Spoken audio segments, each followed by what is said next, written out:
ahmiyadaas ayay leedahay in la isku yimaado oo wax la isku sheego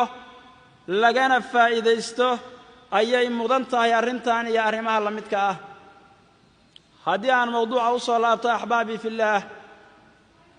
mawduucii sheekhu uu sheegay ee ah walaaltinimada aynu ku walaalownay islaamnimada iyo waxa nala ka doonayo iyo waxyaabaha ay diinta islaamku naga reebtay waxaan wada ogsoonnahay axbaabi fillaah diinta islaamka inta aan naloo soo dejin dadku dhaqamo foolxun iyo nolol foolxun ayay ku noolaayeen waxaan rabaa inaan wax yar soo xigto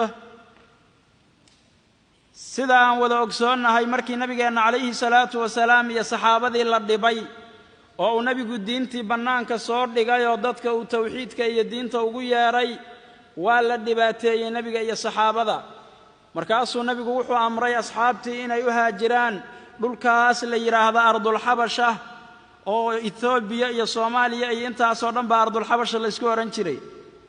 dhulkaas ardulxabasha inay u haajiraan buu saxaabadii faray nebigu calayhi salaatu wasalaam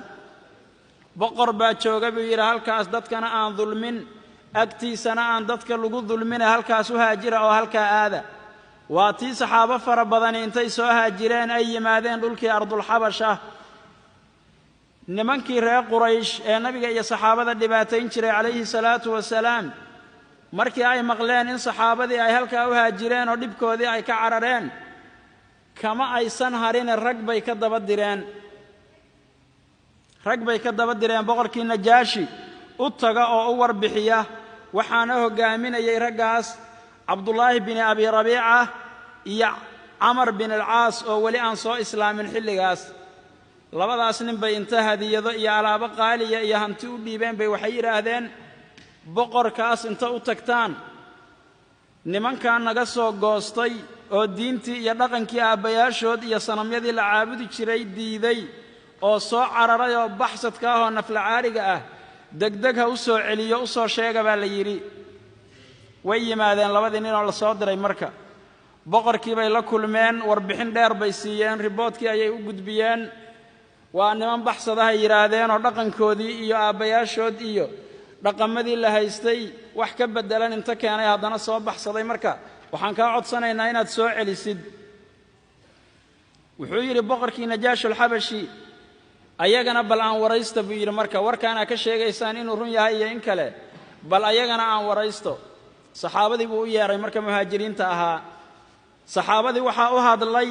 saxaabigii la odhan jiray jacfar bin abi aalib oo sayidina caliy bni abi aalib la dhashay oo nebiga in adeerkii ahaa calayhi salaatu wasalaam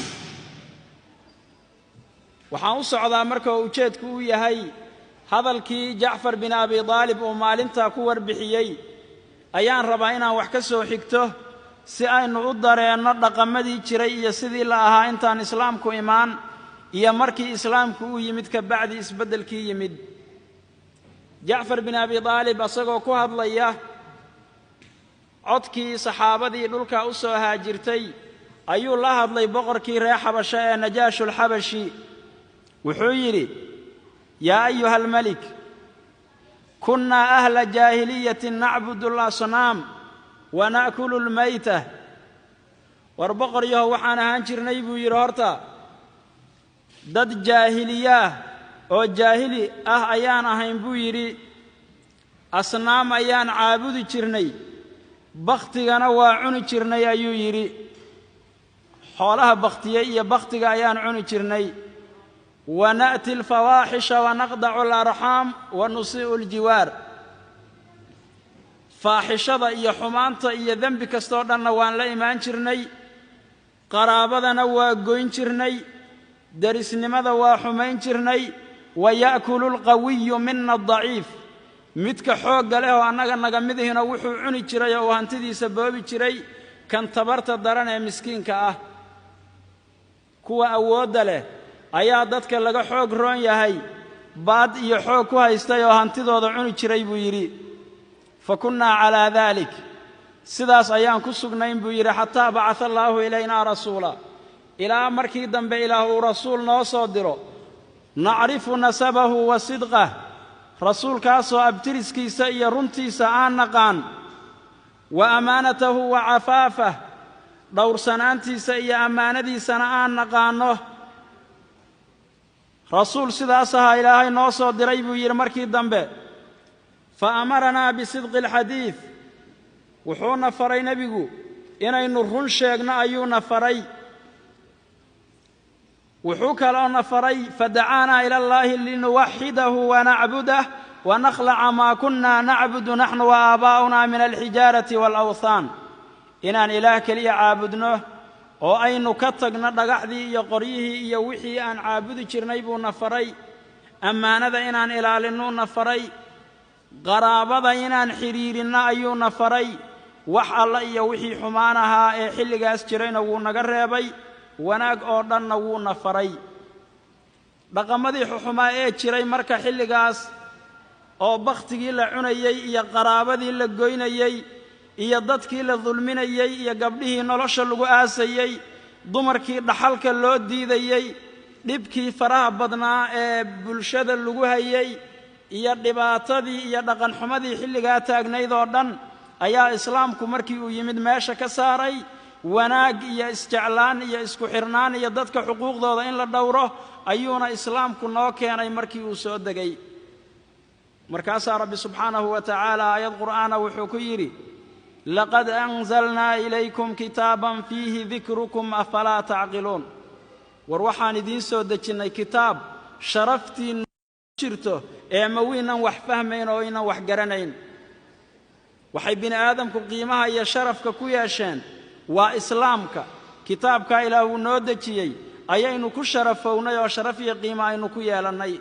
aayad kale waa ka oranaya rabbi subxaanahu wa tacaala qur'aanka markuu tilmaamayey wainnahu ladikrun laka waliqawmika wasawfa tus'aluun qur'aanku sharaf ayuu kuu yahay adiga nebi muxameda iyo qoomkaagaba waana la idin weydiin doonaa berri qiyaame qof weliba qur'aankii siduu ugu camal falay iyo sidii uu ugu dhaqmay ayaa la weydiin doonaa dhaqamadii xuxumaa marka ee jiray xilligaas ayaa islaamku naga reebay inaanan u dhowaan xumaanta middeeda muuqata iyo middeeda qarsoonba